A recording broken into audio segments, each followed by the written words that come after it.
রবিবারের সকালটা প্রচন্ড হেক্টিক গেল, কারণ আমাকে যেতে হয়েছিল বাজার, কারণ বাবা ছিল না বাড়িতে। আর এই যে চুলটা কোনো আগামাথা নেই, আমাকে দেখতেই কেমন জানি দিন দিন একটা বিচ্ছিরি হয়ে যাচ্ছে। যাই হোক, বাজার যাওয়ার পথে আমি আমার স্কুলটার সামনে, ছোট্টবেলাকার প্রাইমারি স্কুলটার সামনে দাঁড়িয়ে স্কুলটাকে দেখছিলাম।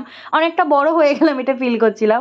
আর সেই জন্য আমাকে বাজারও যেতে হচ্ছে। বাজার থেকে মাংস আর জিনিসপত্র এনে ঘাম ঝরিয়ে সদ্য ফ্রেশ হয়ে নিজের ঘরে গিয়ে বসলাম। অ্যাজ ইউজুয়াল আমার মা সারা দিনে বাড়ির কোনো একটা কাজ করিস না, সারাটা দিন ফোন আর ফোন, কোনো কাজ করিস না। আমি খেটে খেটে মরি আর তুই সারা দিন ঘুরে বেড়াস।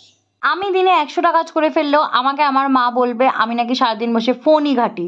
আর তারপরেই আবার আমি গেছিলাম বাবাকে আনতে, আর বাবাকে নিয়ে এসে আমি গেছিলাম মোড়ে আমি কিছু বাড়ির মুদিমাল মানে গ্রসারি শপিং করতে। স্নেহা এখানে দেখ অনেক জেল আছে, ঠিক আছে? এগুলোর মধ্যে লাভ দিয়ে তুই ফসে যাবে পুরো। আজকে আমি কালো বলে নিমা আমাকে অপমান করলো, তো আর সেই অপমানের প্রতিশোধ নিতে আমি কিনে নিয়েছি 2টো ভীম সাবান। মেখে আমি একদম চকচকে হয়ে যাব। সেদিন নিমোকে দেখিয়ে দেবো ফর্সা কাকে বলে।